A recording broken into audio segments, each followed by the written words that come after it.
अस्सलाम वालेकुम dear students. आज हम बात करते हैं सेल ऑर्गेनेल्स के बारे में। सेल ऑर्गेनेल्स में स्पेसिफिकली हम बात करेंगे एंडोप्लाज्मिक रेटिक्यूलम के बारे में।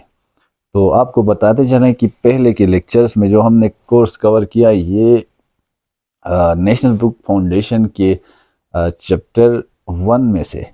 यहाँ पर techniques used in cell biology में सारे टेक्निक्स जिन टेक्निक्स के थ्रू सेल की स्टडी करते हैं वो प्लाज्मा मेम्ब्रेन, इसी तरह प्लांट्स के लिए जो सेल वॉल है उसके बारे में डिस्कस किया। अभी आते हैं सेल ऑर्गेनेल्स पे।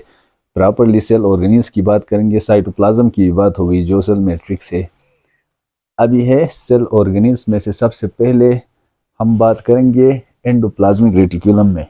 वैसे एंडोप्लाज्मिक रेटिक्यूलम के अलावा जो हम आगे डिस्कस करने वाले हैं वो मैं बताता हूँ, उसके बाद स्टार्ट करते हैं। हम बात करेंगे एंडोप्लाज्मिक रेटिक्यूलम के बारे में, उसके बाद गोल्जी अपरेटस के बारे में बात करेंगे,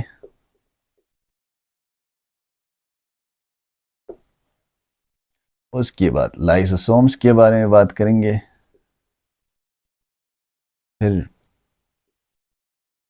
परऑक्सीसोम्स के बारे में बात करेंगे, ग्लाइकोसोम्स के बारे में बात करेंगे, देन वैक्यूल्स के बारे में बात करेंगे, फिर माइटोकॉन्ड्रिया और क्लोरोप्लास्ट के बारे में बात करेंगे,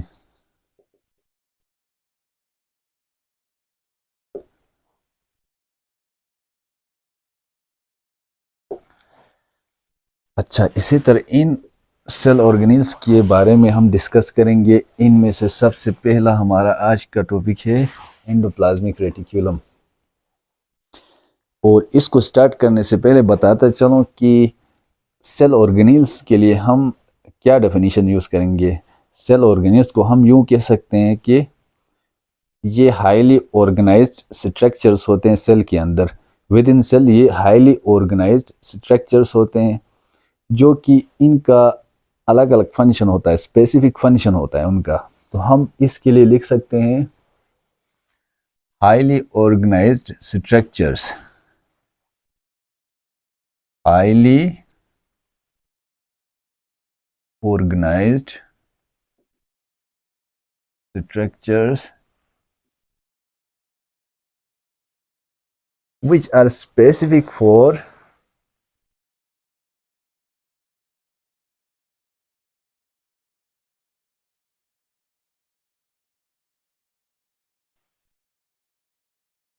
मुख्तलिफ फंक्शंस के लिए is called सेल ऑर्गेनेल्स। ये हो गए cell organelles. Highly organised structures हैं जो कि उनका स्पेसिफिक फंक्शंस होते हैं, जो कि स्पेसिफिक होते हैं मुख्तलिफ फंक्शंस के लिए, वेरियस फंक्शंस के लिए। इसमें एंडोप्लाज्मिक रेटिक्यूलम को टिपिकल तरीके से समझने के बजाय इसको आज एग्जैक्ट ड्रा करके समझते हैं। अब एक सेल है, फॉर एग्जांपल ये एक सेल है, हम ऐसे लिखते हैं सेल मेम्ब्रेन को, इसका ऐसे बीच में न्यूक्लियस को लिखते हैं, बट रियलिटी में ऐसे मुकम्मल बंद होके सर्कल नहीं होता है न्यूक्लियस, क्योंकि इनमें न्यूक्लियर पोर्स भी होते हैं। इसको प्रॉपरली, इस एंडोप्लाज्मिक रेटिक्यूलम को प्रॉपरली समझने के लिए पहले न्यूक्लियस ड्रा करेंगे, क्योंकि ये न्यूक्लियस के साथ अटैच होता है। एंडोप्लाज्मिक रेटिक्यूलम इसके साथ अटैच होता है। यहाँ पर हम पहले सिर्फ इसका न्यूक्लियस ड्रा करते हैं।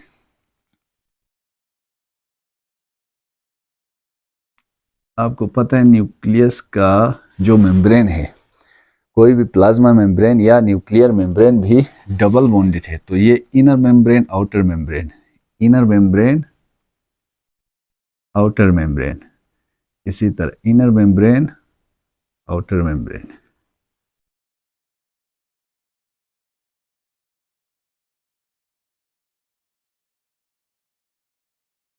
ये कुछ इस तरह होता है।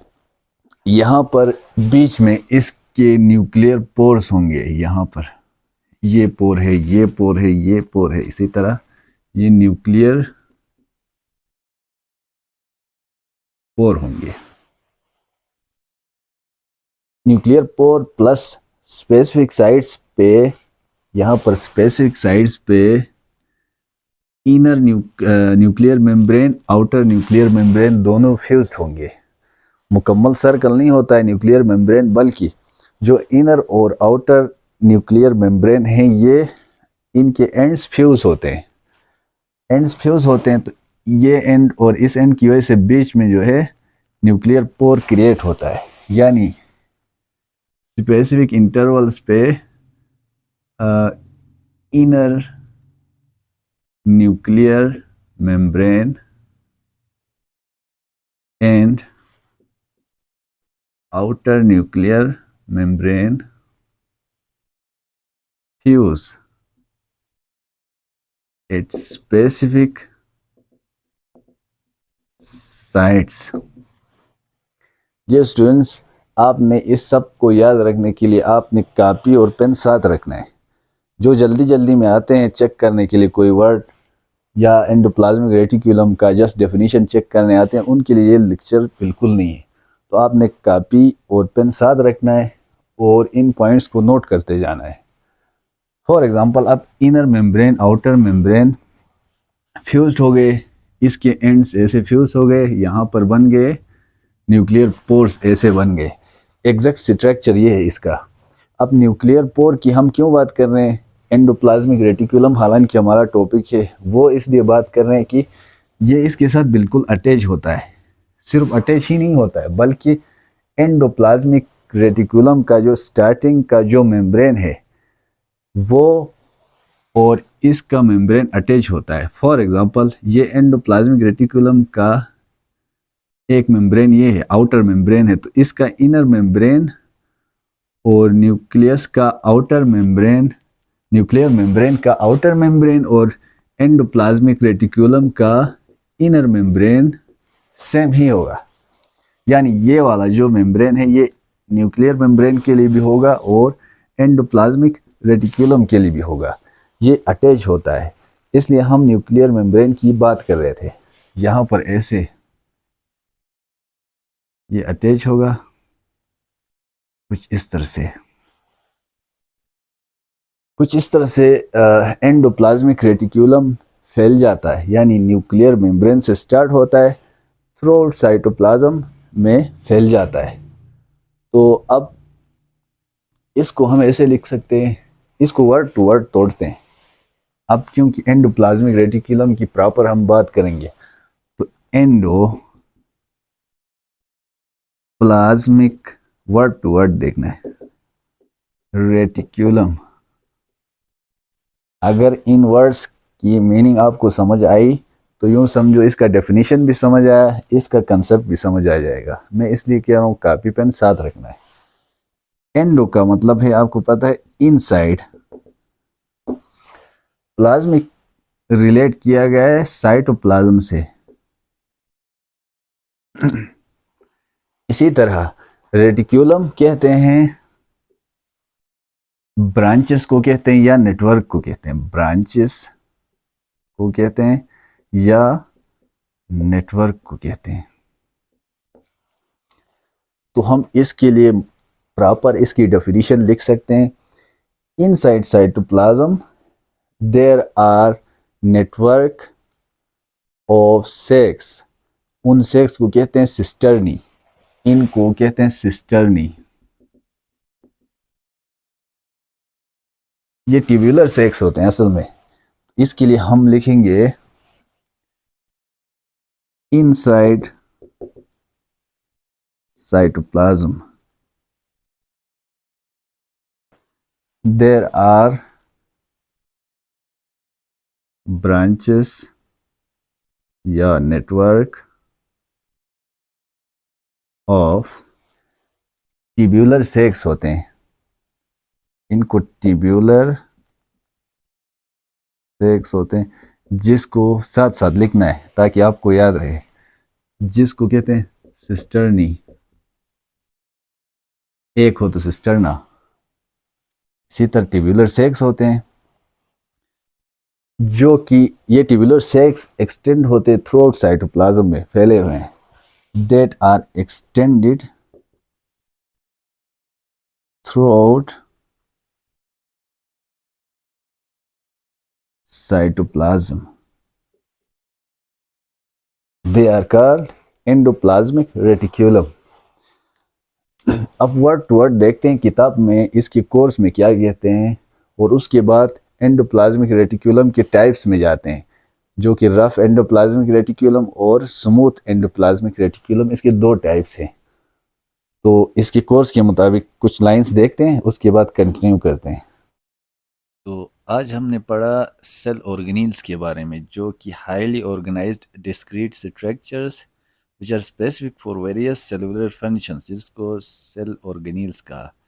फिर जितने सेल ऑर्गेनील्स हमने पढ़ने हैं उनके बारे में डिस्कस हुआ।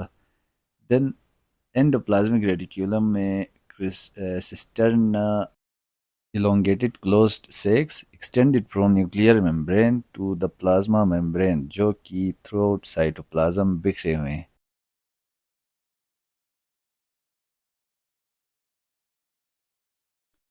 तो डियर स्टूडेंट्स, हम सेल ऑर्गेनील्स के अंदर एंडोप्लाज्मिक रेटिकुलम के बारे में बात कर रहे थे, जो कि ऐसे सेक्स थे, ट्यूब्यूलर सेक्स थे, इलोंगेटेड ट्यूब्यूलर सेक्स थे, जो कि न्यूक्लियस के साथ अटैच थे और पूरे साइटोप्लाज्म में फैले हुए थे। ये हो गए एंडोप्लाज्मिक रेटिकुलम। यहाँ पर मैंने ड्रा किया है ताकि क्लियर हो, ये न्यूक्लियस का इनर साइड वाला मेम्ब्रेन आउटर साइड वाले मेम्ब्रेन के साथ ही कंटिन्यू है, इनका भी एक ही मेम्ब्रेन है इन दोनों का। तो ये हो गए इस तरफ एंडोप्लाज्मिक रेटिकुलम, और इनर मेम्ब्रेन आउटर मेम्ब्रेन जहाँ पर फ्यूज थे कुछ साइड्स पे, वहाँ पर बन गए, फ्यूज होने की वजह से न्यूक्लियर पोर्स बन गए। इसी तरह ये पोर्शन ईआर एंडोप्लाज्मिक रेटिकुलम। अभी दो टाइप्स हैं एंडोप्लाज्मिक रेटिकुलम के। दो टाइप्स कैसे बनते हैं? एक साइड पे एंडोप्लाज्मिक रेटिकुलम का राइबोसोम अटैच होता है, राइबोसोम के डेंस्ड पार्टिकल्स नज़र आते हैं ऑब्जर्व करने पे। ये जो नज़र आते हैं ये इलेक्ट्रॉन माइक्रोस्कोप जब से डिस्कवर हुआ है उसके बाद से चेक किया गया इनको, राइबोसोम को भी और एंडोप्लाज्मिक रेटिकुलम को भी। ये डेंस्ड पार्टिकल्स हैं जो कि ये राइबोसोम्स शो करते हैं। ये जिस साइड पे ईआर के जिस साइड पे राइबोसोम्स अटैच्ड हैं इसको कहते हैं rough endoplasmic reticulum. Ribosomes attach होने की वजह से रफ एंडोप्लाज्मिक रेटिकुलम एक टाइप हो गया। अब जिस साइड पे राइबोसोम्स अटैच नहीं है उनको स्मूथ, उस साइड को स्मूथ एंडोप्लाज्मिक रेटिकुलम कहा जाता है। तो ये इसके मेन दो साइड्स हो गए, और ये एक को इनको सिस्टर्नी कहते हैं, ये भी बात हुई। अब इन दोनों में फर्क देखते हैं। एक है रफ एंडोप्लाज्मिक रेटिकुलम, एक है स्मूथ एंडोप्लाज्मिक रेटिकुलम। में जस्ट शॉर्ट फॉर्म में लिखा है RER एंड SER। यहाँ पर जो रफ एंडोप्लाज्मिक रेटिकुलम है, ये नाम से ही पता चलता है ये रफ है क्योंकि यहाँ पर राइबोसोम्स अटैच्ड हैं, राइबोसोम्स अटैच्ड हैं। इसी के साथ साथ यहाँ पर प्रोटीन सिंथेसिस भी होता है, क्योंकि यहाँ पर राइबोसोम्स अटैच हैं तो ये एसोसिएटेड हैं प्रोटीन सिंथेसिस से। प्रोटीन सिंथेसिस हो रही है तो इट मींस यहाँ पर ट्रांसलेशन हो रहा है। आपको पता है ट्रांसलेशन, ट्रांसक्रिप्शन के बाद ट्रांसलेशन वाला प्रोसेस जो होता है ये साइटोप्लाज्म में होता है।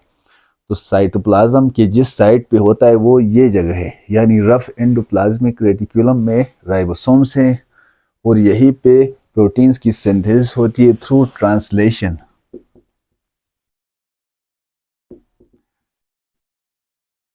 ये होगी प्रोटीन सिंथेसिस। इसके अलावा ये बात याद रखनी है कि ये रफ वाले एंडोप्लाज्मिक रेटिकुलम है मोर एक्सटेंसिव हैं, एक्सटेंसिव, क्योंकि यहाँ प्रोटीन की सिंथेसिस होती है, इनका सरफेस एरिया ज़्यादा कवर होता है। यानी mostly rough endoplasmic reticulum surface area cover करते हैं। इसी तरह स्मूथ एंडोप्लाज्मिक रेटिकुलम में राइबोसोम्स अटैच नहीं होते, no ribosomes. Smooth endoplasmic reticulum में जिसकी सिंथेसिस होती है वो है सिंथेसिस ऑफ लिपिड्स, यहाँ प्रोटीन्स, यहाँ पर लिपिड्स। लिपिड्स के अलावा ऑयल्स, इसके साथ साथ स्टीरॉइड्स की भी सिंथेसिस होती है। Steroids, for example steroid hormones जिनसे रिलीज होते हैं एड्रीनल ग्लैंड से,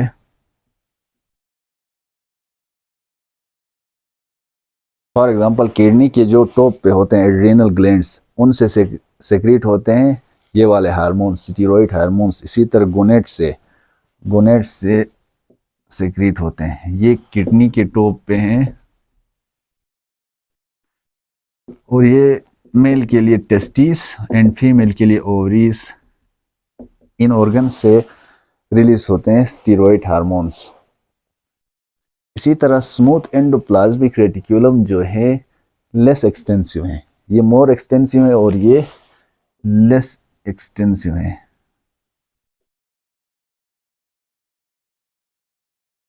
इनकी निस्बत इनमें थोड़ा सा कम सरफेस एरिया कवर्ड होगा। अब क्योंकि इनका मेन डिफरेंस ही राइबोसोम्स की वजह से डिफरेंस है इनका, तो राइबोसोम्स के बारे में अभी डिटेल से देखते हैं जी। हमने यहाँ पर कवर किया एंडोप्लाज्मिक रेटिकुलम के दोनों टाइप्स, जो कि रफ एंडोप्लाज्मिक रेटिकुलम जहाँ पर ribosomes attached, rough appearance, events of protein synthesis जहाँ पर ट्रांसलेशन हो रहा है। इसी तरह स्मूथ एंडोप्लाज्मिक रेटिकुलम में ribosomes are not attached. Then इसके फंक्शंस में detoxification of drugs, synthesis of lipids, oils वगैरह। कैल्शियम आइंस इनमें होते हैं जिनकी वजह से कंट्रैक्शन ऑफ द मसल्स होता है। Then proteins from rough endoplasmic reticulum transport to Golgi complex smooth endoplasmic reticulum के ज़रिए। डियर स्टूडेंट्स, हम बात कर रहे थे रफ एंडोप्लाज्मिक रेटिकुलम और स्मूथ एंडोप्लाज्मिक रेटिकुलम के बारे में। अभी हम आते हैं राइबोसोम्स पे। राइबोसोम्स जो कि रफ एंडोप्लाज्मिक रेटिकुलम में अटैच थे, ये स्फेरिकल हैं। एक तो ये इनमें कोई मेम्ब्रेन्स नहीं होते हैं, जिस तरह एंडोप्लाज्मिक रेटिकुलम के मेम्ब्रेन्स है, जिस तरह न्यूक्लियस का मेम्ब्रेन है, सेल मेम्ब्रेन है, इस तरह इनके मेम्ब्रेन्स नहीं है, ये नॉन मेम्ब्रेनस है, ये नॉन मेम्ब्रेनस है।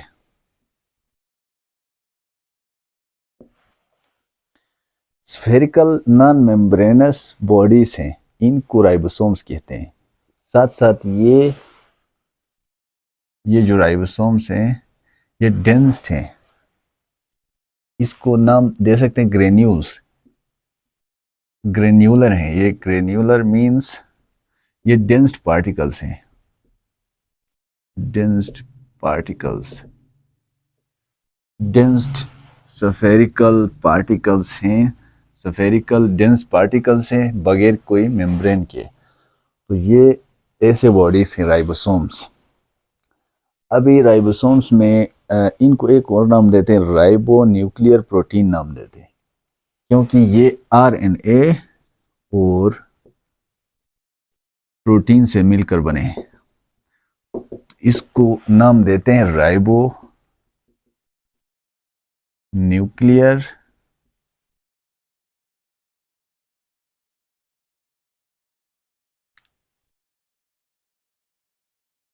मेम्ब्रेनी प्रोटीन्स, राइबो न्यूक्लियर प्रोटीन्स नाम देते हैं क्योंकि आरएनए और प्रोटीन्स दोनों मिलकर बनते हैं, तो राइबो न्यूक्लियर प्रोटीन्स इसके नाम हो गए।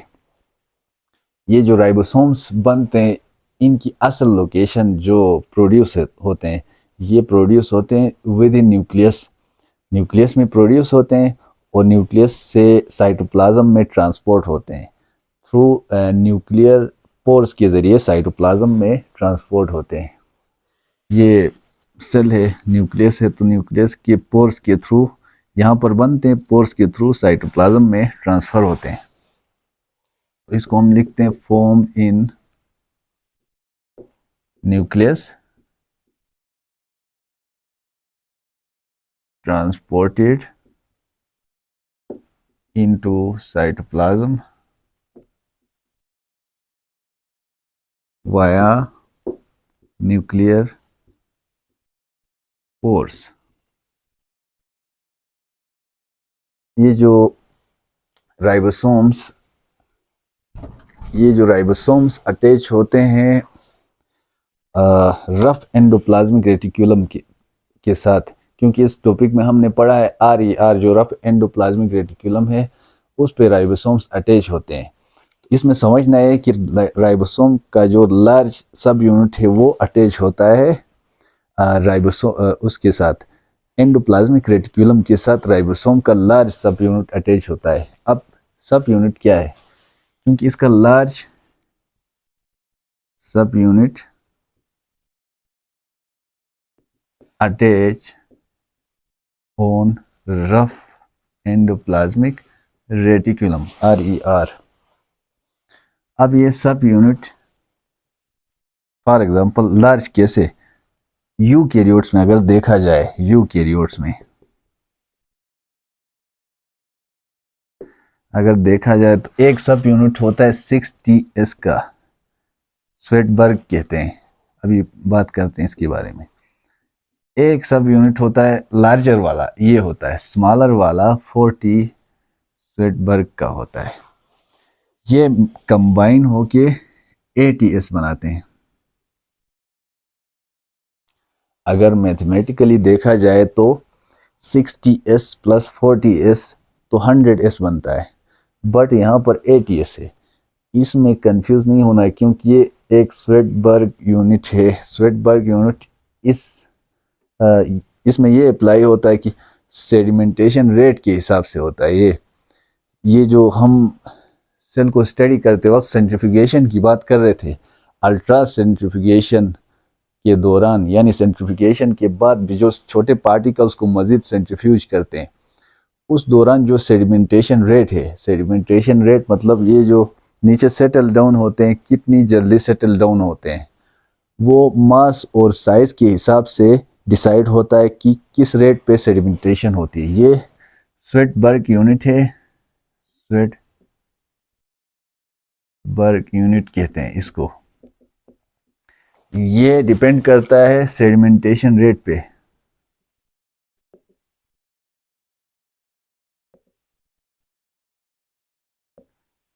यानी इसमें मास, साइज, शेप डिपेंड करता है कि इसका सेडिमेंटेशन रेट क्या है, और उसी हिसाब से स्वेटबर्ग यूनिट बनता है। और क्योंकि ये इसके सेडिमेंटेशन की वजह से इसके जो फिजिकल प्रॉपर्टीज़ हैं उनको देखते हुए ATS लिखते हैं। 60S और 40S मिलकर ATS के प्रॉपर्टीज़ आ जाते हैं, तो ATS लिखते हैं। ये हो गए यूकैरियोट्स में। लेकिन यूकैरियोट में एक बात याद रखना है कि माइटोकॉन्ड्रिया और क्लोरोप्लास्ट में 70S होता है, ATS सब यूनिट नहीं होता है। राइबोसोम का जो सब यूनिट होता है माइटोकॉन्ड्रिया में यानी यूकैरियोट्स में ऐसे होता है ATS, एक्सेप्ट सिर्फ माइटोकॉन्ड्रिया में ऐसा नहीं होता है, प्लस क्लोरोप्लास्ट में ऐसा नहीं होता है, तो इसका 70S होता है। 70S जो सब यूनिट है ये प्रॉपर्टी है प्रोकैरियोट्स की, क्योंकि प्रोकैरियोट्स में, यूकैरियोट्स में ATS मोस्टली होता है, प्रोकैरियोट्स में 70S सब यूनिट होता है राइबोसोम्स का, यूकैरियोट्स में ATS होता है। तो अब यूकैरियोट्स में ही, माइटोकॉन्ड्रिया में भी, क्लोरोप्लास्ट में भी, हालांकि ये यूकैरियोट्स हैं, फिर भी इन दोनों में 70s होता है, तो इससे रिलेशन बना सकते हैं, कोई ना कोई रिलेशन है प्रोकैरियोट्स के साथ। और इसी बेसिस पे ये एक स्ट्रॉन्ग बेस है एंडोसिम्बायोट थ्योरी के लिए, एक स्ट्रॉन्ग बेस बन सकता है, क्योंकि एंडोसिम्बायोट थ्योरी के मुताबिक ये जो क्लोरोप्लास्ट है, माइटोकॉन्ड्रिया है, ये डिराइव हुए हैं प्रोकैरियोट से। यानी प्रोकैरियोट की प्रॉपर्टीज आ गई, जैसे कि राइबोसोम 70s का है, और इनको कोई और सेल ने, होस्ट सेल ने इनको इनगल्फ किया। इनगल्फ करने के बाद ये उस सेल के अंदर परमानेंट रहे, जैसे कि यूकैरियोट्स में ये दोनों मौजूद हैं। तो इस सेल थ्योरी के मुताबिक उसको एंडोसिम्बायोट थ्योरी कहते हैं। तो इसी वजह से ये डिराइव हुआ है, इससे रिलेट करके।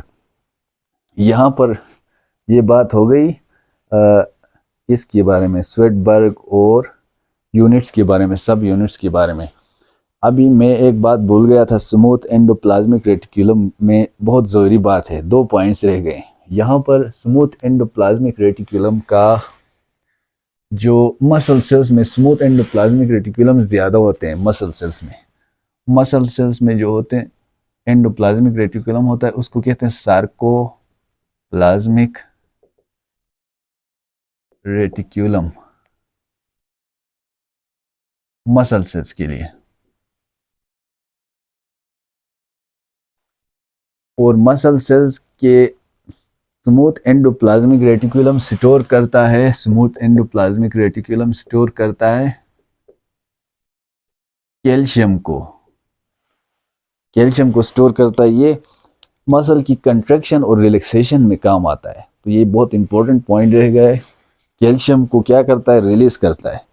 रिलीज करता है तो मसल कंट्रैक्शन होती है, उसी कैल्शियम को रीअपटेक करता है, दोबारा लेता है, रिलैक्सेशन होती है मसल्स की, ये रिलीज करता है। तो क्या होता है, मसल्स कॉन्ट्रैक्ट होता है, ये दोबारा रीअपटेक करता है, तो मसल रिलैक्स होता है। तो ये स्मूथ एंडोप्लाज्मिक रेटिकुलम में कैल्शियम स्टोर होता है मसल सेल्स के, यानी सार्कोप्लाज्मिक रेटिकुलम जो मसल सेल का एंडोप्लाज्मिक रेटिकुलम है, उसमें SER में स्टोर होता है कैल्शियम, जो कि रिलीज होते साथ ही मसल कंट्रैक्ट होता है, रीअपटेक करके मसल रिलैक्स करता है, इसमें काम आता है। इसी तरह स्मूथ एंडोप्लाज्मिक लिवर सेल्स में ये जो हिपेटोसाइट्स हैं, लिवर सेल्स को कहते हैं हिपेटोसाइट्स, जो कि लिवर सेल्स को कहते हैं।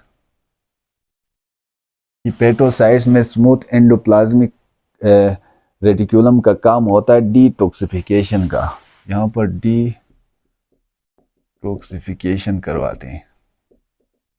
तो ये 2 पॉइंट्स रह गए थे स्मूथ एंडोप्लाज्मिक रेटिकुलम के बारे में।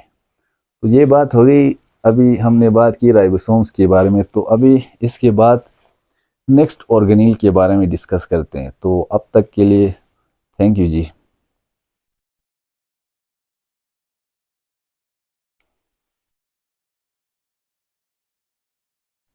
आज के इस कोर्स में राइबोसोम्स के बारे में हमने जो स्टडी किया, यहाँ पर ज़रा देखते हैं। Spherical granular non membranes bodies, जो कि यूकैरियोट्स में 80s होते हैं, प्रोकैरियोट्स में 70s। इसी तरह RNA एंड प्रोटीन्स से बनते हैं, राइबो न्यूक्लियोप्रोटीन कहते हैं। इसी वजह से ribosomes are also found in matrix of mitochondria and stroma of chloroplast। But यहाँ पर यूकैरियोट्स होने के बावजूद 70s होते हैं, जैसे कि बैक्टीरिया जो कि प्रोकैरियोट है उनमें जैसे होता है। फिर हमने राइबोसोम्स के सब यूनिट्स के बारे में पढ़ा, जहाँ पर यूकैरियोट्स में लार्जर एक सब यूनिट जो कि 60s, स्मॉलर सब यूनिट 40s मिलकर 80s सब यूनिट बनता है। इसी तरह involve in the events of protein synthesis attach to one mRNA, यानी एक mRNA पे कई राइबोसोम्स अटैच हैं, जिसको पॉलीसोम या पॉलीराइबोसोम्स कह सकते हैं। इससे फ़ायदा ये होता है कि in this way several copies of same polypeptide can be produced in very less time. तो फ़िलहाल के लिए इतना ही, आगे टॉपिक में मिलते हैं, गोल्जी कम्प्लेक्स और लाइसोसोम्स की टॉपिक में मिलते हैं। फ़िलहाल के लिए थैंक यू जी।